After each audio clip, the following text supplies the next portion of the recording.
जय हिंद विद्यार्थियों। कल हमने कक्षा 12 की भूगोल का पाठ 3 पढ़ा था। आज उस पाठ के हम नोट्स देखेंगे भू संसाधन तथा कृषि पाठ के।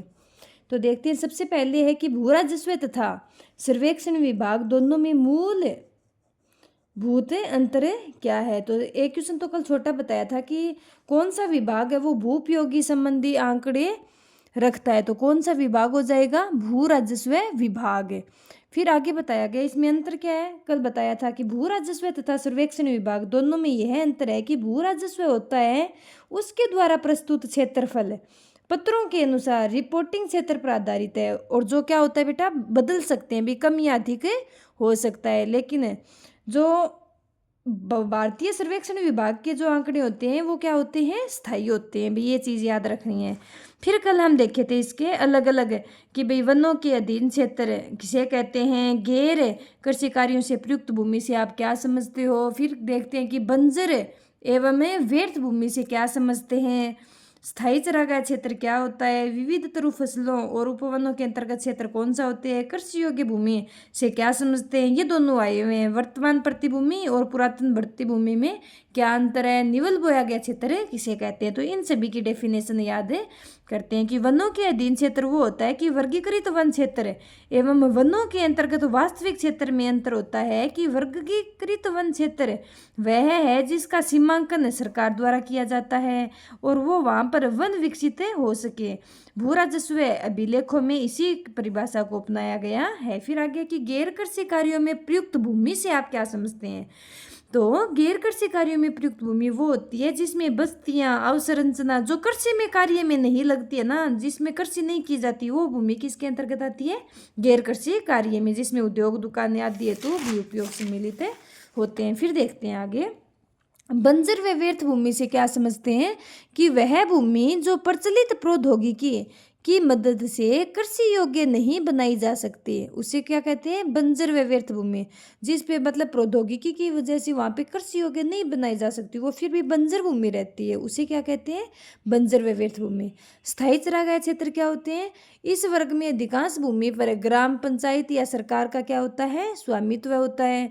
इस भूमि के केवल छोटे से भाग पर ही निजी स्वामित्व होता है। फिर है कृषि योग्य व्यर्थ भूमि क्या होती है? कृषि योग्य तो है लेकिन व्यर्थ है। उसके अंतर्गत है कि वह भूमि जो पिछले 5 वर्षों या इससे अधिक समय तक कृषि नहीं की गई हुई, जिस भूमि पर पिछले 5 वर्षों या इससे अधिक समय तक कृषि नहीं की गई हो, वो क्या कहलाती है? कृषि योग्य व्यर्थ भूमि। फिर विभिन्न तरु एवं उपवन के अंतर्गत इसमें आते हैं उद्यान और फलदार वृक्षों वाली कृषि। फिर वर्तमान प्रतिभूमि कि वर्तमान प्रतिभूमि वो होती है वह भूमि जो एक कृषि वर्ष या इससे भी कम समय तक क्या रहती है? कृषि रहित, मतलब वहाँ पे कृषि नहीं की गई हो, वो कहलाती है वर्तमान प्रतिभूमि। फिर पुरातन प्रतिभूमि, यह भी कृषि योग्य भूमि है जो 1 वर्ष से अधिक है लेकिन 5 वर्षों से कम समय तक क्या रही है? कृषि रहित रही है, वो क्या कहलाती है? पुरातन प्रतिभूमि। ये अच्छा क्वेश्चन है। अभी निवल बोया गया क्षेत्र से क्या समझते हैं? निवल बोया गया क्षेत्र वो होता है जिस पे फसलें उगाई और काटी जाती है, उसे क्या कहते हैं? निवल बोया गया क्षेत्र कहते हैं।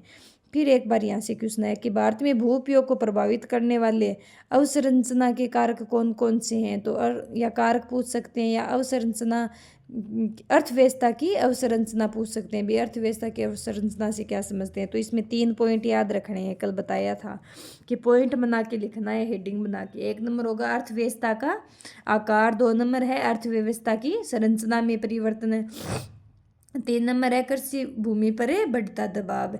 इसमें आकार होगा तो जैसे जैसे जनसंख्या बढ़ेगी, आय का स्तर बढ़ेगा, उपलब्ध प्रौद्योगिकी व इसी से मिलते जुलते कारकों पर निर्भर करती है, ये सब बढ़ेंगे तो अर्थव्यवस्था का आकार भी बढ़ेगा। संरचना में परिवर्तन है कि भी प्राथमिक सेक्टर की तुलना में द्वितीय और तृतीय सेक्टर में क्या हो रही है? अधिक तेजी से वृद्धि हो रही है। प्राथमिक सेक्टर कृषि की बजाय द्वितीय उद्योग और तृतीय में सेवा क्षेत्र में अधिक बढ़ोतरी होती रही है। तो वो हो गई अर्थव्यवस्था की संरचना।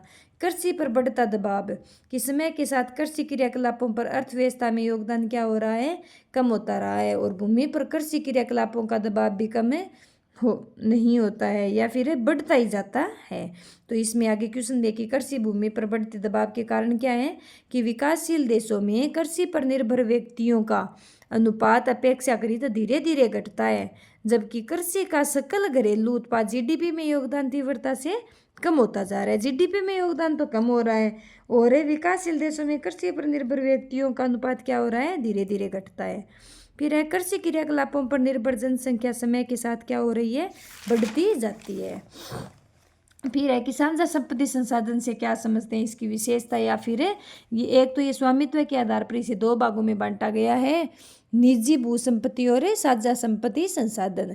फिर साझा संपत्ति संसाधन में क्या याद करोगे कि पशुओं के लिए चारा, घरेलू उपयोग हेतु ईंधन, लकड़ी तथा साथ ही अन्य वन उत्पाद जैसे कि फल, रेशें, गिरी औषधियाँ, पौधे आदि उपलब्ध कराती है। ये क्या याद करोगे कि साझा संपत्ति संसाधन को सामुदायिक प्राकृतिक संसाधन भी कहा जाता है। साझा संपत्ति संसाधन के उदाहरण क्या क्या होंगे, सामुदायिक वन, चरागाह है, ग्रामीण जलीय क्षेत्र तथा अन्य सार्वजनिक स्थान। ये चीज़ याद करनी है, ये अच्छा क्वेश्चन बनेगा। फिर इसमें याद करना है आपको कि भारत में कितनी फसल ऋतुएं होती है। कल बताया था 3 फसल ऋतुएं होती हैं, रबी, खरीफ और जायद की। खरीफ, रबी और जायद।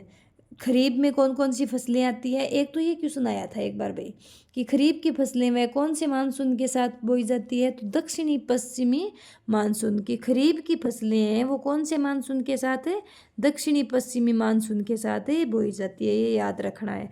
फिर इसमें कौन कौन सी फसल आती हैं, बाजरा, जवार, जूट, कपास, चावल, अरहर, मूंग, मोठ, जवार, गंवार, ये चीज़ें याद करनी है इसमें।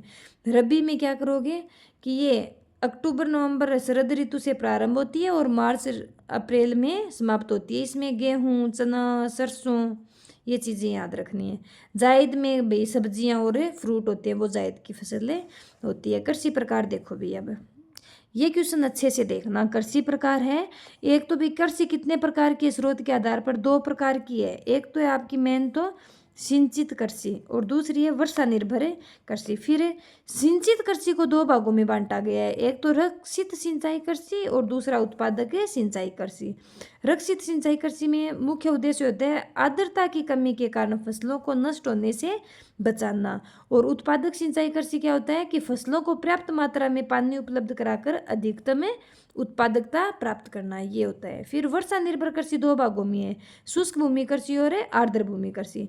ये भी अलग से बनता है कि शुष्क भूमि कृषि से आप क्या समझते हो और आर्द्र भूमि कृषि से क्या समझते हो। तो शुष्क भूमि कृषि में क्या याद रखना है कि भारत में शुष्क कृषि ऐसे प्रदेशों में की जाती है जहाँ वार्षिक वर्षा 75 सेंटीमीटर से भी क्या रहती है, कम रहती है, और इन क्षेत्रों में ऐसी फसलें उगाई जाती है जिनमें शुष्कता सहन करने की क्या होती है, क्षमता होती है। कौन कौन सी फसलें, रागी, बाजरा, मूंग, चना और गंवार, ये चीज़ें।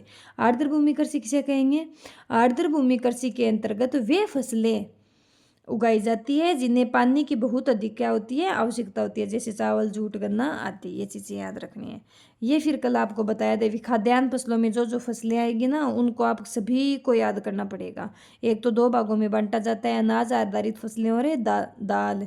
फिर ये चीज़ें देख लो मोटा मोटा। अनाज भारत विश्व का लगभग 11% अनाज का उत्पादन करता है, और अमेरिका चीन के बाद कौन से स्थान पर है, तीसरे स्थान पर है। पहला अमेरिका का, दूसरा चीन का और तीसरा भारत का।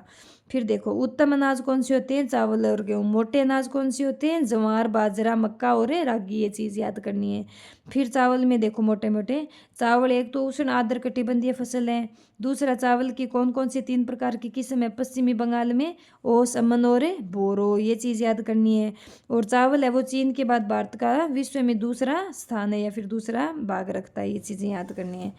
गेहूँ में एक तो भाई दूसरा स्थान, गेहूँ दूसरा प्रमुख अनाज है चावल के बाद, एक शीतोष्ण कटिबंधीय ये है फसल है, सिंचाई पर आधारित है, ये चीज़ें याद करनी है।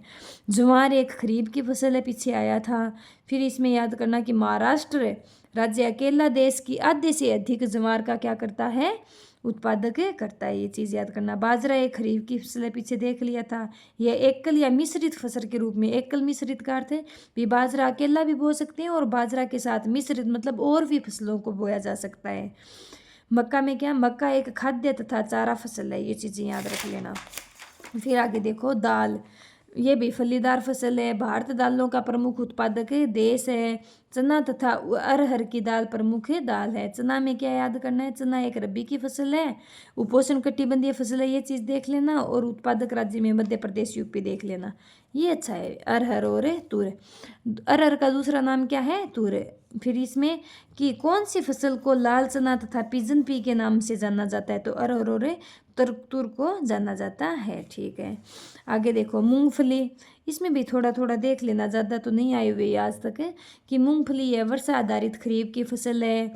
फिर सरसों और तोरई है, ये तिलहन में सम्मिलित है। इसमें राई, सरसों, तोरैया और तारामीरा आदि होती है। सोयाबीन व सूरजमुखी में क्या याद करना है, यह भारत की प्रमुख अन्य तिलहन फसलें हैं, ये चीज़ें याद कर लेना। फिर रेशेदार फसलों से क्वेश्चन आया है कि इन रेशेदार फसलों का उपयोग किसमें होता है, इन फसलों से कपड़ा, थैला, बोरा व अन्य कई प्रकार के सामान बनाए जाते हैं। और भारत में प्रमुख रेशेदार फसलें कौन कौन सी है, भारत की प्रमुख 2 रेशेदार फसलें 2022 से यहाँ क्वेश्चन आया था कि भारत की प्रमुख 2 रेशेदार फसलें हैं, एक तो कपास और दूसरा जूट है। कपास में फिर याद कर लेना भी, कपास है, ये अच्छा क्वेश्चन है भी, कौन कौन सी रेशेदार, कपास और जूट है। फिर कपास एक उष्णकटिबंधीय फसल है, ये चीज़ देखना। ये अच्छा है कि भारत में छोटी रेशे वाली भारतीय व लंबी रेशे वाली अमेरिकन कपास बोई जाती है। अमेरिकन कपास को देश के उत्तर पश्चिमी भाग में क्या कहते हैं, नरमा कहा जाता है। ये चीज़ देख लेना, ठीक है। फिर देखो जूट, आगे के ना कल करेंगे। धन्यवाद विद्यार्थियों, कंप्लीट। बाकी के नोट्स आगे की वीडियो में करें।